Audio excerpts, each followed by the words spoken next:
Okay, so you want to own a Formula One team. You picture the garage lights, the pit wall headsets, 40 mechanics moving in perfect silence around a car worth more than most people's houses. A driver climbing out under a spray of champagne, while your name sits stitched across his overalls. That's the picture. Here's the number that breaks it. To simply be allowed onto the grid as an 11th team in 2026, General Motors had to hand over $450 million before a single wheel turned, and that fee didn't even build the car. It just bought the right to try. Here's what nobody tells you going in.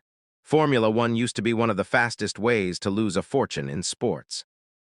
As recently as 2021, only 2 teams on the entire grid were turning a profit, and even those were clearing somewhere between $10 and $20 million on budgets north of $400 million. 8 other teams were in a good year breaking even. That's not a business.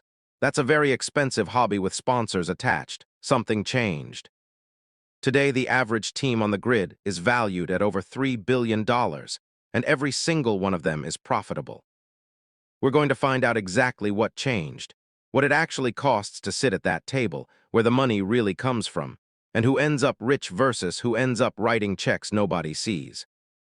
First, understand what you're buying, because it isn't what most people assume. An F1 team isn't a garage with some fast cars in it. It's closer to a mid-sized aerospace engineering firm that happens to compete on weekends. A modern team runs a full wind tunnel, a driving simulator worth tens of millions, a machine shop capable of producing parts overnight, a trackside operation that flies to 24 countries a year, and a staff that, across design, manufacturing, strategy, logistics, marketing, and race operations, can run past 1,000 people. You are not managing a race team. You are managing a factory that happens to produce one extremely fast, extremely temporary product every 2 weeks. For most of Formula One's history, that factory had no ceiling on what it could spend. If you had the money, you spent it, and the team with the deepest pockets usually won. That's why, before 2021, F1 finance was mostly a story of the very rich losing money slower than everyone else. The fix, when it came, was blunt. The FIA introduced a hard budget cap, and it rewired the entire economics of the sport. Here's how the cap actually works, because the number people repeat isn't the whole story. In 2021, the ceiling sat at $145 million. It stepped down to $135 million by 2023 and held there through 2025. Then, for the new technical era starting in 2026, it jumped to $215 million. On the surface, that looks like teams just got a much bigger wallet. They didn't. The FIA pulled a wave of previously exempt costs inside the perimeter of the cap, so a chunk of that increase is accounting, not new spending power. There's also a calendar adjustment. Teams get roughly an extra $1.8 million for every race beyond 21 on the calendar. So a 24-race season adds a few million more room to breathe. What actually falls inside that number matters as much as the number itself. Car design, aerodynamic development, race operations, testing, and the bulk of engineering and manufacturing salaries all count against the cap. What falls outside it is almost as important. Driver salaries sit outside the cap entirely, which is why a top driver can command a fee north of $50 million a year without touching the team's competitive spending limit. The 3 highest-paid non-driver staff, marketing, hospitality, and legal costs also sit outside. So does capital expenditure on major infrastructure, new factories, new wind tunnels, which runs through a separate capex allowance instead. In practice, the real all-in cost of running a competitive team, cap spending plus driver pay plus marketing plus facilities, lands well north of the headline figure. Estimates for the true adjusted cost of fielding a top team in the current era run past $150 million once every real bill is counted. And that's before you've paid a single driver. Now walk through what it costs just to get a seat at this table in the first place, because that's where the sport has gotten genuinely brutal for outsiders. Formula One caps the grid at a fixed number of teams. If you want to add an 11th, you're not just asking the sport's owners for permission. You're asking the 10 existing teams to accept a smaller slice of a fixed prize pool. Because every dollar F1 pays a new entrant is a dollar it isn't paying someone already on the grid. The mechanism that compensates the incumbents for that dilution is called the anti-dilution fee, and it's written directly into the sport's commercial agreement. When Cadillac pushed to join for 2026, this fee became the entire story of their entry. The agreement that covered seasons through 2025 had set the anti-dilution fee at $200 million. The existing 10 teams, aware that every one of them was now sitting on a business worth hundreds of millions or billions of dollars, argued that number was badly out of date and pushed for something closer to $600 million. They settled at $450 million, split evenly among the 10 incumbents, meaning each existing team collected a $45 million payday simply because a new competitor showed up. Audi's entry, by contrast, didn't trigger this fee at all, because Audi bought into the existing Sauber team rather than expanding the grid. Buying an existing seat and building a brand new one are two completely different financial events, and that distinction alone can be worth hundreds of millions of dollars. And the anti-dilution fee is just the entry ticket. It doesn't build you a single carbon fiber component. Layer on the cost of standing up a competitive factory from nothing, engineering offices, a production floor, wind tunnel access or construction, simulator infrastructure, IT systems, and the specialized machinery a modern chassis requires, and independent estimates for a from-scratch build-out run past $400 million on top of the entry fee. Add the on-track budget cap spending for the first competitive season, the off-cap driver salaries, and the marketing operation needed to actually attract sponsors before you've scored a point. And analysts tracking Cadillac's 2026 entry pegged the team's total spend before its first Grand Prix lights went out at somewhere north of $1 billion. That's the price of admission to a sport where you are not guaranteed to finish better than last. So who's actually writing these checks, and why would anyone rational do it? The honest answer is that almost nobody enters Formula One today purely to win races in year one. General Motors' full-year revenue sits north of $180 billion. A billion-dollar F1 program is a rounding error on their balance sheet. And what they're really buying is a decade of global broadcast exposure, engineering prestige, and a direct line into the exact demographic that buys performance vehicles. That calculation, brand value now, competitiveness later, is the same one every serious new entrant has to make, because the alternative. Expecting to outdevelop teams that have had a head start of years or decades is not a realistic plan for Season 1. Which brings us to the number every new owner has to stare down honestly before writing that first check: fixed costs versus the pace of catching up. The budget cap didn't remove the advantage of experience, only the advantage of unlimited spending. A team with 15 years of aerodynamic data, an established supplier network, and a factory that's already amortized still gets to spend the same one-time jump capped amount as a team building all of that from a blank sheet of paper in year one. The cap made the sport financially survivable. It did not make it fair in the way most new owners hope it will. That's the cost side of the ledger, and it's already staggering before a single sponsorship dollar or prize money check has landed. But here's the part that actually explains why team valuations have gone from symbolic dollar sales to multi-billion-dollar franchises in under 5 years. The revenue side of Formula One has been completely rebuilt, and it now pays out in ways that would have seemed fantastical to a team owner a decade ago. Start with the biggest single check every team receives, and it doesn't come from a sponsor at all. It comes from Formula One itself. The sport generated a record figure north of $3.8 billion in total revenue in 2025, and under the terms of the Concord Agreement. Roughly 61% of that flows back down to the teams as prize money, a pool that reached somewhere around $1.3 billion. That single fact is the whole story of why F1 team economics flipped from money pit to money machine. A decade ago, the teams were fighting each other for scraps of a much smaller pie. Now they're splitting a pie that's grown large enough to make even a mid-table finish genuinely lucrative. But that pool isn't split evenly, and the way it's divided rewards more than just speed. Roughly half of it is distributed strictly by finishing position in the Constructors' Championship. So climbing from, say, 10th to 9th place is worth real money. Sometimes $8 to $10 million, depending on the size of that year's pot. The rest of the pool folds in a mix of historical bonuses and heritage payments. Rewards for teams that have been part of the sport for decades and helped build its commercial value in the first place.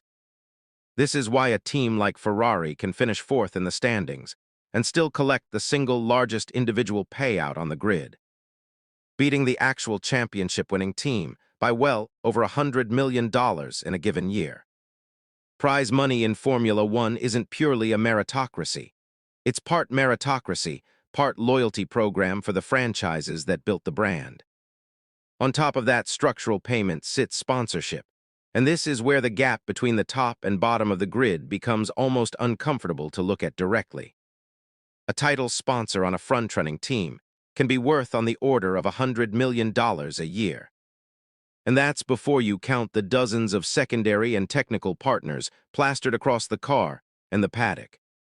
A brand new or struggling team, by contrast, can find itself with a sponsorship gap in the tens of millions relative to its actual cost base, meaning its budget cap spending is fully authorized by the rules, but not actually funded by real revenue walking in the door. That gap has to be closed by an owner willing to write a check out of pocket.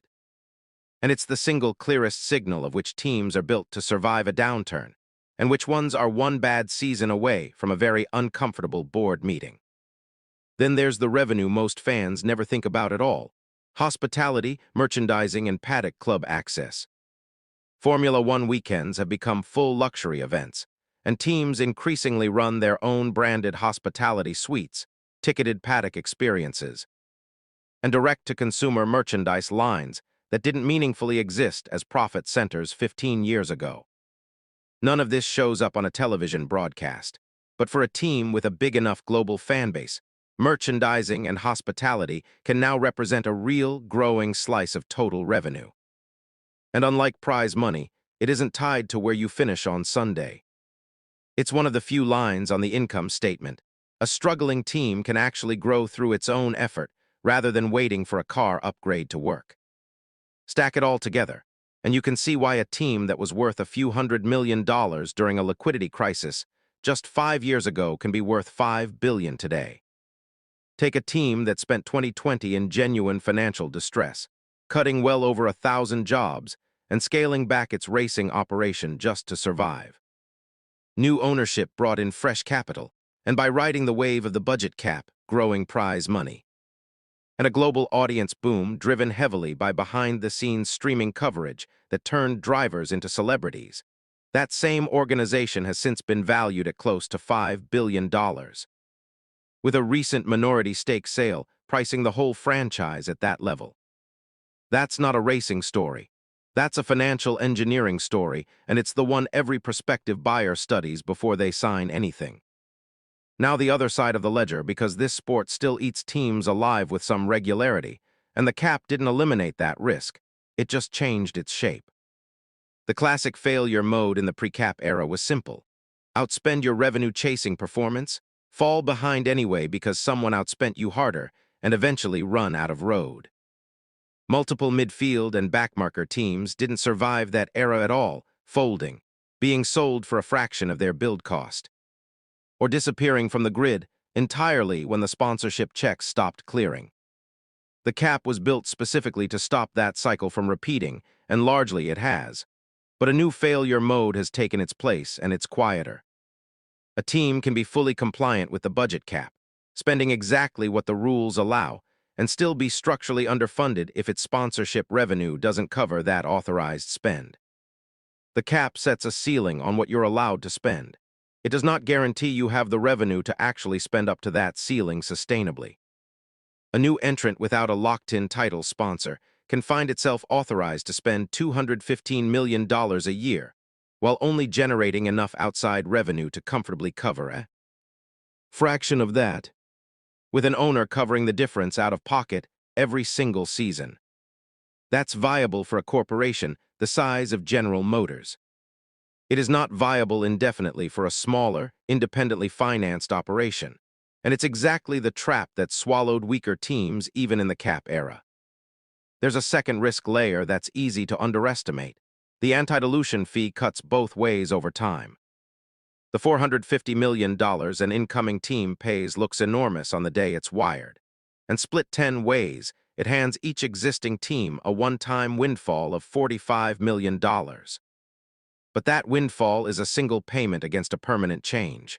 From the moment an 11th team joins, the annual prize pool gets divided 11 ways instead of 10, forever. Within a handful of seasons, the cumulative value of that ongoing dilution can exceed what the entry fee paid out in the first place, meaning the incumbent's short-term windfall quietly becomes a long-term cost. It's a detail almost no one outside the paddock accounting offices thinks about, and it's precisely why the existing teams fought so hard to triple the fee before agreeing to let anyone else in. Which brings the whole picture into focus through one real, current example: General Motors' Cadillac entry for 2026. Walk through the full bill the way an accountant inside that organization would have to. $450 million for the anti-dilution fee before a single component is designed. Independent estimates for building a competitive factory and technical infrastructure from a standing start run past $400 million on top of that, covering the design offices, production floor, simulator systems, and specialized tooling a modern chassis demands. Add a first season of on-track budget cap, spending near the new $215 million ceiling, plus off-cap driver salaries and the marketing spend needed to build a sponsor base from zero. And analysts tracking the program placed Cadillac's total outlay before its first Grand Prix somewhere north of $1 billion. Meanwhile, on the revenue side, without a marquee title sponsor locked in at launch, the team was estimated to be facing an annual funding gap in the neighborhood of $150 million relative to its authorized spending. A gap General Motors itself has to close directly rather than through outside partners. Compare that to Haas, the last team to join the grid from scratch back in 2016, whose entire original startup cost sat at a fraction of what Cadillac just spent before turning a wheel. A decade of inflation, a much higher cost cap, and a far more expensive anti-dilution fee together mean the price of entry into this sport has roughly tripled in less than 10 years. Even as the sport itself became dramatically more profitable for everyone already sitting at the table. So who actually gets rich running a Formula One team? Increasingly, it isn't the team that wins the most races. It's the team, or more precisely the ownership group, that survived long enough to be sitting on the grid when the economics flipped. The people who bought in during the era of near-annual losses, who absorbed years of red ink before the cap and the streaming-driven audience boom arrived, are the ones now holding stakes worth billions. The new entrants paying 9 and 10 figures just to sit down at the table aren't buying a shortcut to that outcome. They're betting that the same multi-year patience that turned a distressed team into a $5 billion franchise once will work again, on a much larger initial bill, in a sport that's already far more expensive to enter than it's ever been. Could you get rich owning a Formula One team? Yes, but understand what you're actually purchasing. You are not buying a race car. You are buying a capital-intensive engineering business with a hard-capped spending ceiling, an uncapped bill for drivers and infrastructure sitting just outside that ceiling, a prize pool that rewards history as much as speed, and a sponsorship market that decides within your first few seasons whether your authorized spending is a competitive asset or a standing liability. The team that wins on Sunday gets the headlines. The team that survives long enough for its equity to compound, through cap discipline, sponsorship discipline, and enough patient capital to outlast a few bad seasons, is the one that actually gets rich. The championship trophy sits on a shelf. The valuation sits on a balance sheet, and in modern Formula One, it's the balance sheet that made the sport worth entering in the first place.